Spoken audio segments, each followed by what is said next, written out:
તો બેટા ધોરણ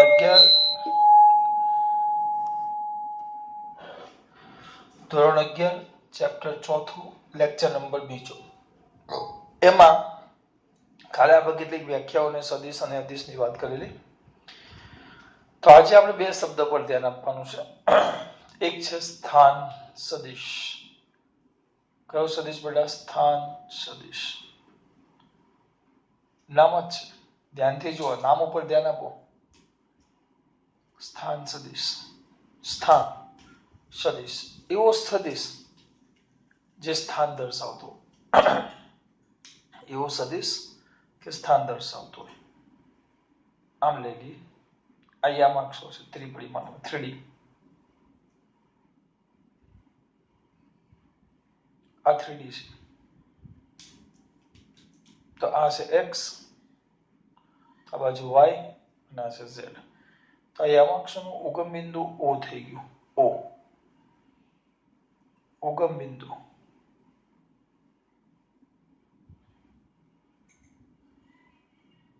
અહીંયા આપણો કોઈ કણ કે કોઈ બિંદુ છે, બરાબર?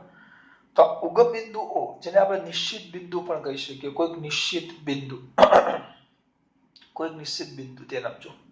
જેને આપણે તો મોટે ભાગે ફિઝિક્સમાં ઉગમ બિંદુ જ લેશું, સ્થાન સદિશ લેવા, પણ અમુક વાર કોઈક બિંદુને અનુલક્ષીને પણ નક્કી કરીએ. તો કોઈક નિશ્ચિત બિંદુ ને અનુલક્ષીને, કોઈક નિશ્ચિત બિંદુને અનુલક્ષીને કોઈ કણ, કોઈ કણ, કોઈ કણ અથવા કોઈક બિંદુનો સ્થાન દર્શાવતા સદિશને, આ સ્થાન દર્શાવતો સદિશ, કણ કે બિંદુના સ્થાન દર્શાવતા સદિશને સ્થાન સદિશ કહેવાય. ફરી પાછું વ્યાખ્યા લખવી હોય તો શું બેટા? નિશ્ચિત બિંદુ એટલે આપણે મોટે ભાગે કયું લેશું? ઉગમ બિંદુ. નિશ્ચિત બિંદુને અનુલક્ષીને, નિશ્ચિત બિંદુને અનુલક્ષીને, નિશ્ચિત બિંદુને અનુલક્ષીને કોઈ કણ કે બિંદુનો સ્થાન દર્શાવતા સદિશને, સ્થાન દર્શાવતા સદિશને કયો સદિશ કહેવાશે બેટા? સ્થાન સદિશ.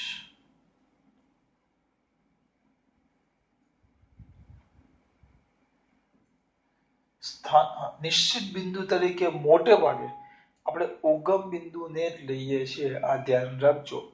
નિશ્ચિત બિંદુ તરીકે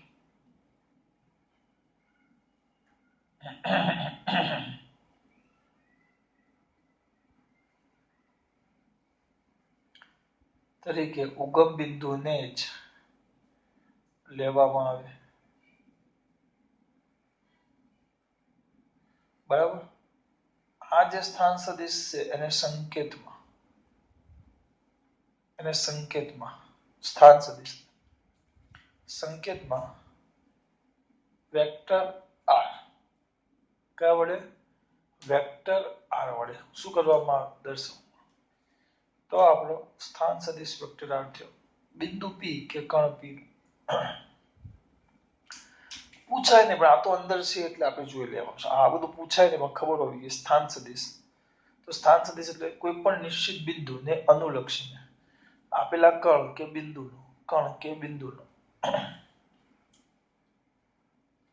બિંદુનું સ્થાન દર્શાવતા સદિશને સ્થાન સદિશ કહેવાય. યાદ રાખવાનું, એનું પૂછ હોય એ નિશ્ચિત બિંદુ પાસે હોય અને શીર્ષ હોય ને સ્થિર. હવે આમાં તમે જોશો તો આ જે સ્થાન સદિશ છે, સ્થાન સદિશ,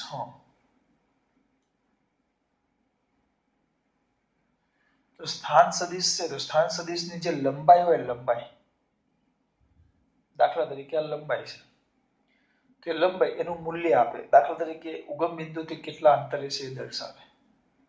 લંબાઈ એ નિશ્ચિત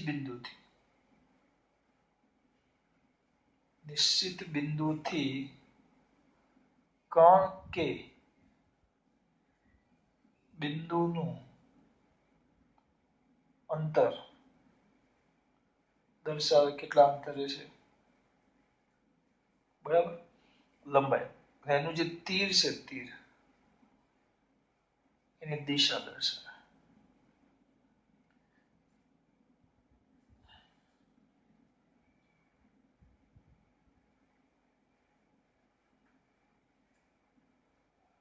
એની દિશા દર્શાવે.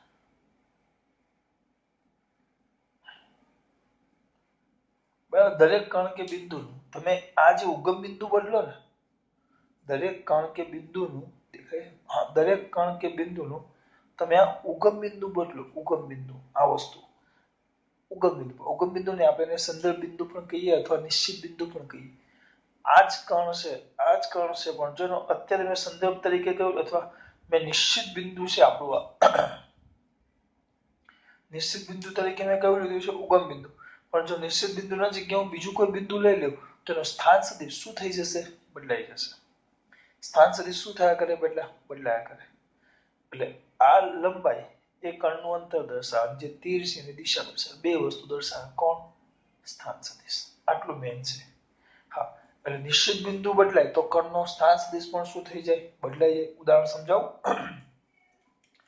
દાખલા તરીકે આપણે આ બિંદુ P છે, બરાબર, બે લઈ લઈએ, એક O અને એક O ડબલ ડેશ, બે લઈ લઈએ, O અને O ડેશ, બે છે આપણા પાસે, O અને O ડેશ. એટલે આપણે બે યામ પદ્ધતિ લીધી, આમ બે બિંદુ લઈ લીધા સંદર્ભ બિંદુ તરીકે. તો આને અનુલક્ષીને સ્થાન સદિશ લેવું તો વેક્ટર R થાય. જો પાછું નિશ્ચિત બિંદુ બદલાઈ જાય તો આને અનુલક્ષીને સ્થાન સદિશ વેક્ટર R થાય.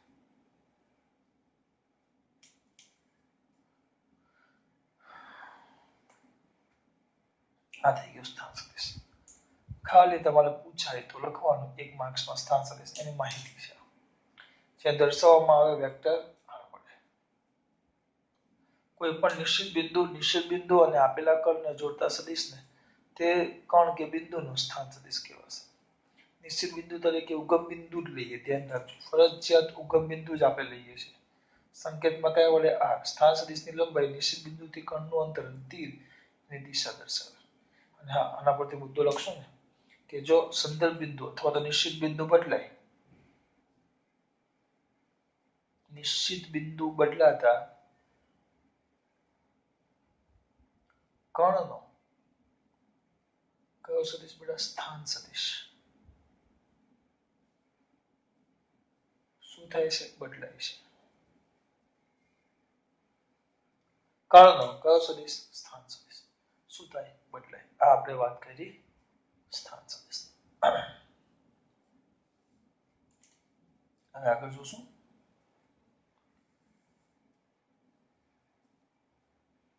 બરાબર, આગળ જોઈએ. ચલો, આ વાત થઈ ગઈ સ્થાન સદિશ. જોવો છો દરેક વિદ્યાર્થીઓ? હવે બધી વ્યાખ્યાઓ છે, બધી આ બધી 2 માર્ક્સમાં ભૂલે ચૂકે પૂછે, નકર 1 માર્ક્સમાં સવાલમાં MCQ એમાં સ્થાન સદિશ. પછી બેટા સ્થાનાંતર સદિશ.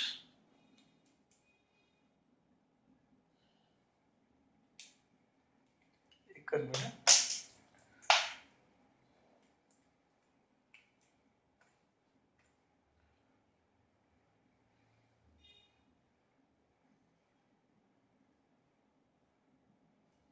કયો સદિશ? સ્થાનાંતર સદિશ. તો કોને કહેવાય સ્થાનાંતર સદિશ? તેના માટે પહેલા સ્થાનમાં ફેરફાર કરવો પડે આપણે. તો જોઈએ, ચલો. આ ત્રિપરિમાણમાં યામાક્ષનો ઉગમ બિંદુ છે. ત્રિપરિમાણ છે.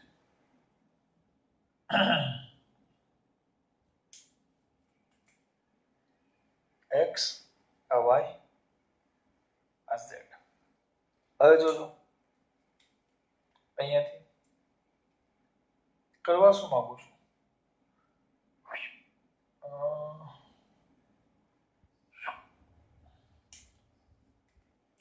પહેલા એક કણ હતો, એ t બરાબર ટી સમયે બિંદુ પી પર હતો. અક્ષર દેખાય છે ને? થોડા મોટા કરો. ટી બરાબર ટી સમયે બિંદુ પી પર હતો. કણ થોડોક સમય આગળ ગયો, થોડોક, તો એ કણ ટી બરાબર ટી પ્લસ ડેલ્ટા ટી સમય, થોડોક સમય પસાર થયો, તો એ કણ આ માર્ગે આમ ગતિ કરી, આમ જે અહીંયા પહોંચ્યો. માર્ગ અવ્યવસ્થિત છે, વ્યવસ્થિત આમ થયો. તો કણ પહેલા પી પર હતો અને થોડાક સમય પછી કલરનો પ્રોબ્લેમ છે, એટલે કલર લાલ વાપરી, દેખાય તમને હિયર, અહીંયા પહોંચી ગયો. એટલે કે પી થી એ કણ ક્યાં પહોંચી ગયો? ક્યુ પાસે. ટી બરાબર ટી સમયે કણ ક્યાં હતો? પી પાસે. અને ટી બરાબર ટી પ્લસ ડેલ્ટા ટી સમયે કણ ક્યાં હતો? ક્યુ પાસે. બરાબર. હવે આપણે સ્થાનાંતર સદિશ જોવાનું છે. તો કેટલા સમયમાં? ડેલ્ટા ટી સમયમાં. ડેલ્ટા ટી સમયમાં પી થી ક્યાં પહોંચ્યો? ક્યુ સુધી. પી થી ક્યાં પહોંચ્યો? ક્યુ સુધી. તો એનું શરૂઆતનું સ્થાન, એટલે જો પહેલા આ લઈએ, આ હું આમ દોરું,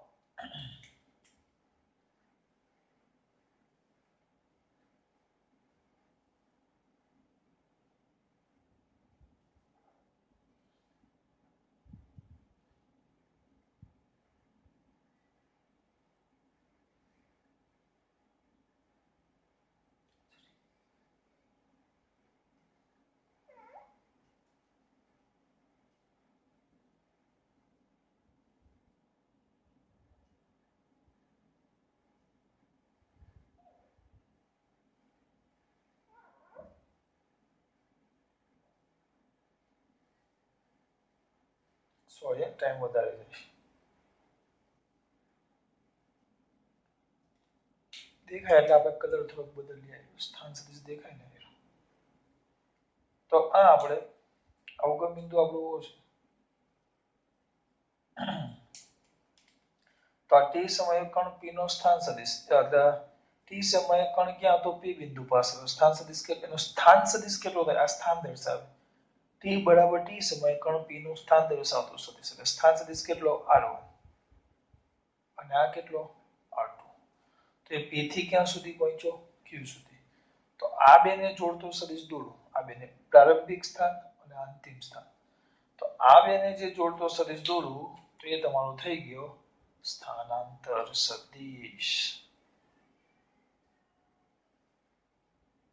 આ થઈ ગયો તમારો સ્થાનાંતર સદિશ, જેને આપણે ડેલ્ટા વેક્ટર આર કહીશું. સ્થાનમાં થતો ફેરફાર. કયો સદિશ કહેવાય? આને સ્થાનાંતર સદિશ. જો ધારો કે આના વિશે ખબર છે ને,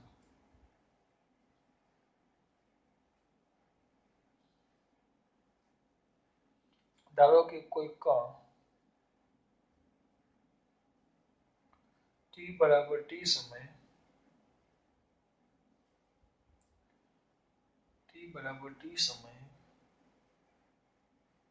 કણ ટી બરાબર ટી સમયે કણ અહીંયા લખી નાખ્યું છે, સમય બિંદુ પી પર છે,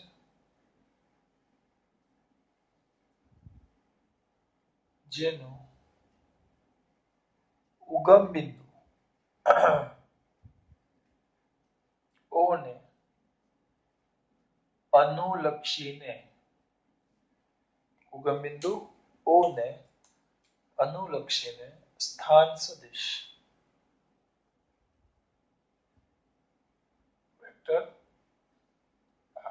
r1 છે. તે જ કણ ટી બરાબર ટી પ્લસ ડેલ્ટા ટી સમયમાં બિંદુ ક્યુ સુધી પહોંચે છે, જેનો ટૂંકમાં લખી નાખશું હવે સ્થાન સદિશ વેક્ટર r2 છે. એટલે કેટલા સમયમાં? તો ડેલ્ટા ટી સમયમાં કણ બિંદુ P થી બિંદુ ક્યાં Q, P થી ક્યાં Q સુધી સ્થાનાંતર કરે છે. Q સુધી પહોંચે છે. તો કણના પ્રારંભિક સ્થાન P અને અંતિમ સ્થાન Q ને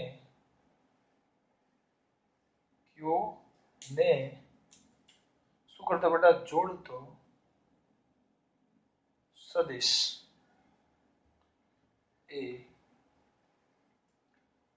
ડેલ્ટા ટી સમયમાં જોડતો સદિશ કયો લખ્યો છે આપણે ડેલ્ટા વેક્ટર આર આર એ ડેલ્ટા ટી સમયમાં કણનું સ્થાનાંતર શું કરે બેટા દર્શાવે. પતી ગયું. આગળનું સ્થાનાંતર દર્શાવે. અત્યારે હું લખું છું આ ધ્યાન આપજો દર્શાવે બરાબર. આમાં કોઈ પ્રશ્ન નથી. સ્થાનાંતરને સંકેતમાં આ સ્થાનાંતર જોડતો સદિશ સ્થાનાંતર સદિશ દર્શાવે. તેને સંકેતમાં ડેલ્ટા વેક્ટર આર વડે દર્શાવે. ધ્યાન આપજો ડેલ્ટા વેક્ટર આર વડે દર્શાવાય બરાબર. અને ડેલ્ટા વેક્ટર આર આ ડેલ્ટા વેક્ટર આર બરાબર. અત્યારે હું જે લખું છું ને હમણાં તમારે હાલ પૂરતું આના પછીના ક્રિયામાં તમારે સાબિત થઈ જશે. ડેલ્ટા વેક્ટર આર બરાબર vector R2 minus vector R1 થાય. આ ધ્યાન રાખવાનું. આ થાય એ ભૂલવાનું નહીં. સર આપણે કેમ લખ્યું તમે બેટા એ હમણાં જ કહું છું. સદિશોના સરવાળા બાદબાકીમાં આવશે. હાલ પૂરતું યાદ રાખો. હમણાં પૂરતું ડેલ્ટા વેક્ટર આર આ થઈ ગયું. કયા સદિશની વાત કરી આપણે? સ્થાન સદિશ. તો x y અને z સ્થાન સદિશ. યાદ રાખજો સ્થાન સદિશ સ્થાનાંતર સદિશ. સ્થાનાંતર સદિશ માત્ર કોના પર આધાર રાખે? પ્રારંભિક સ્થાન અને અંતિમ સ્થાન ઉપર, માર્ગ ઉપર નહીં. જો સમજો દાખલા તરીકે કણ P કણ આમ જઈને આમ Q સુધી પહોંચ્યો હોય બરાબર કે P થી Q સુધી આમ પહોંચે અથવા કણ અહીંયા છે P અને Q આપણે આમ જ આવો એ આમ ગયું હોય બરાબર. પણ તમે સદિશ સ્થાન સદિશ દોરશો તો સ્થાન સદિશ તો પ્રારંભિક સ્થાન અંતે અંતિમ સ્થાનને જોડતો સદિશ હોય. આમ પ્રારંભિક સ્થાન P અને અંતિમ સ્થાન Q ને જોડતો સદિશ હોય. આમ એને બીજા કોઈ લેવા દેવા નહીં. આના પરથી નોંધ જેવું લખવું હોય તો શું લખાશે? સ્થાનાંતર સદિશ જે સ્થાનાંતર સદિશ છે તો સ્થાનાંતર સદિશ એ કણના કયા પ્રારંભિક અને અંતિમ કણના કયા બેટા પ્રારંભિક કણના પ્રારંભિક અને અંતિમ સ્થાન પર શું રાખે બેટા? આધાર રાખે. પ્રારંભિક અને અંતિમ કોના પર આધાર રાખે? સ્થાન પર, નહીં કે માર્ગ પર. એટલે માર્ગ સાથે એને કોઈ લેવા દેવા નથી. તમે માર્ગ બદલી નાખો તો કોઈ ફરક પડતો નથી. માર્ગ તમે બદલી નાખો આના જગ્યાએ આ માર્ગ હોય તેમાં એને કોઈ ફરક પડે નહીં. એટલે માર્ગ ઉપર આધાર ન રાખે. કોના પર આધાર રાખે? સ્થાન પર. હું દેખાઉં છું ને માર્ગ ઉપર આધાર ન રાખે. કોના પર આધાર રાખે? સ્થાન પર. આપણે આટલું લખવાનું. સ્થાનાંતર સદિશ તો સ્થાનમાં થતા ફેરફાર. એટલે ઉદાહરણ લખવાનું કે પહેલા અહીંયા હતો પછી અહીંયા ગયો તો અહીંયાથી આટલામાં પહોંચ્યો તો આ બેને જોડતો સદિશ. એટલે પ્રારંભિક સ્થાન અને અંતિમ સ્થાનને જોડતો સદિશ એ સ્થાનાંતર સદિશ. ડેલ્ટા વેક્ટર આર છે સંકેતમાં આના વડે દર્શાવે. સ્થાનાંતર સદિશ એ કોના પર આધાર રાખે? પ્રારંભિક અને અંતિમ સ્થાન પર, નહીં કે માર્ગ પર. માર્ગ સાથે કોઈ લેવા દેવા નથી. આ માર્ગે જાય કે આ માર્ગે, બરાબર, એના સાથે કોઈ લેવા દેવા નહીં. અંતિમ ને પ્રારંભિક સ્થાન જ થાય, એના પર જ આધાર રાખે. કારણ કે એ તો પ્રારંભિક સ્થાન અને અંતિમ સ્થાનને જોડતો શું છે બેટા? સદિશ. તો આ તમારી બીજી થિયરી થઈ, સ્થાનાંતર સદિશ. હવે આગળ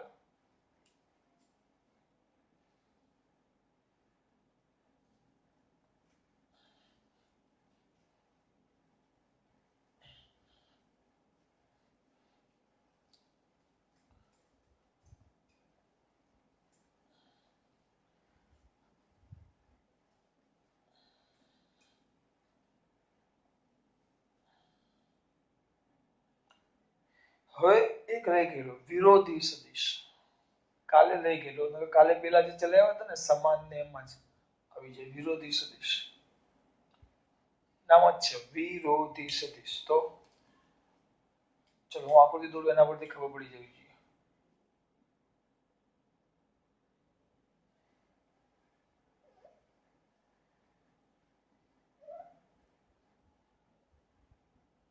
બોલો આના પરથી કેવું, કોને કહેવાય વિરોધી સદિશ? આ સદિશ A છે અને હવે આ સદિશ B છે. તો વિચારી ગયો, આના પરથી વ્યાખ્યા બોલો. શું બોલે આમાં વિરોધી સદિશ? તમારે બોલવું હોય તો બેટા શું કહી શકશો તમે વિરોધી સદિશમાં? સર એક જ વસ્તુ, સમાન મૂલ્ય, બેની લંબાઈ સરખી છે જો, તો સમાન મૂલ્ય અને પરસ્પર વિરુદ્ધ દિશામાં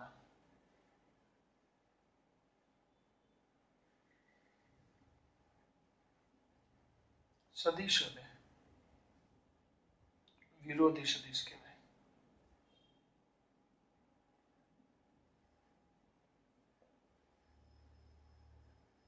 કયા સદિશ કહેવાય? વિરોધી. સમાન મૂલ્ય અને પરસ્પર વિરોધી સદિશ, વિરુદ્ધ દિશામાંના સદિશોને કયા સદિશો કહેવાશે? વિરોધી સદિશ.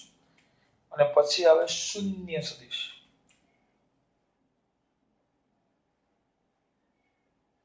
આ બધું જૂની ચોપડીનું છે, નવી ચોપડીમાં આવું કઈ આપ્યું જ નથી. શૂન્ય સદિશ.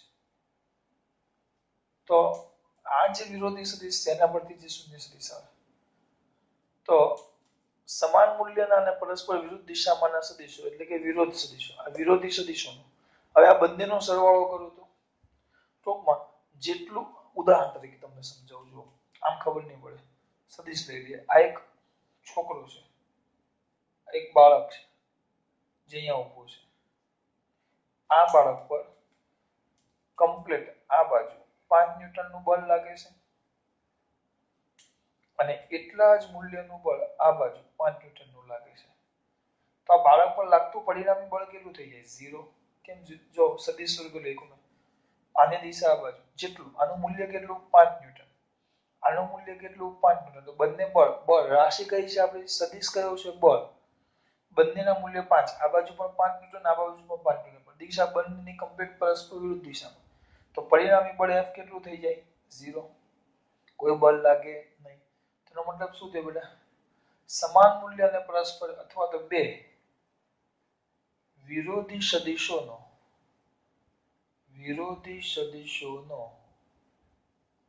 શું કરતા બેટા? સરવાળો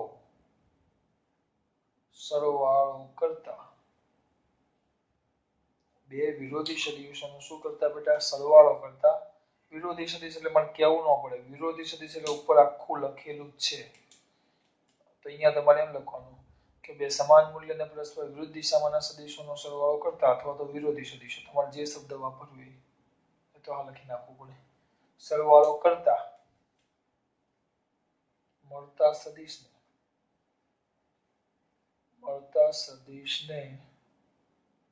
કયો સદિશ કહેવાય? શૂન્ય સદિશ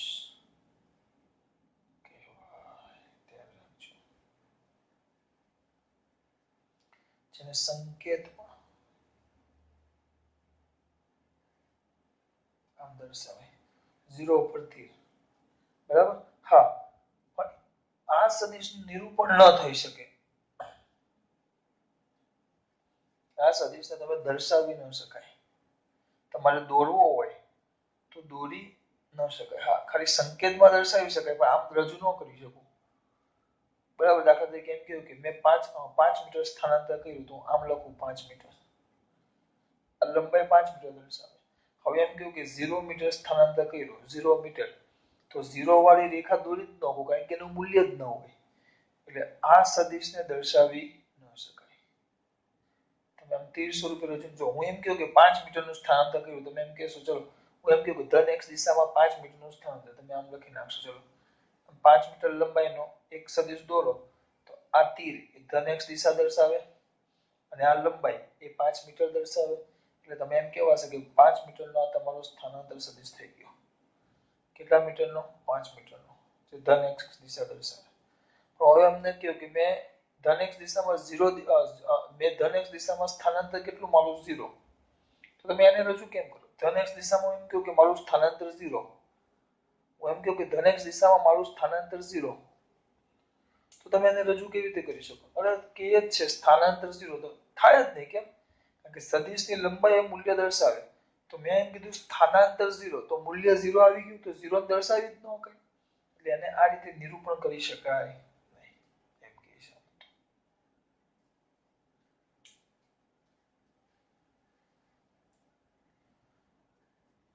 શૂન્ય સદિશને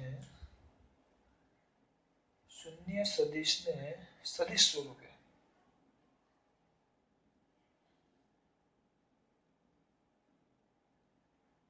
દર્શાવી ન શકાય. મેં તમને સમજાવ્યું. જો 5 મીટર હોય તો આ રીતે દર્શાવી શકાય, પણ શૂન્ય સદિશ કોઈ શક્યતા જ નથી, કારણ કે એનું મૂલ્ય જ શૂન્ય છે. હા, સંકેતમાં તમે આમ લખી શકો કે આ શૂન્ય સદિશનો સંકેત છે. આવી કે તમારી બીજી બે વ્યાખ્યા. તો બધી વ્યાખ્યાઓ જોશો સ્ટાર્ટિંગ. તૈયારી કરો છો તમે બધી, નાની મોટી તૈયારીઓ જ ચાલે છે તમારે. બરાબર.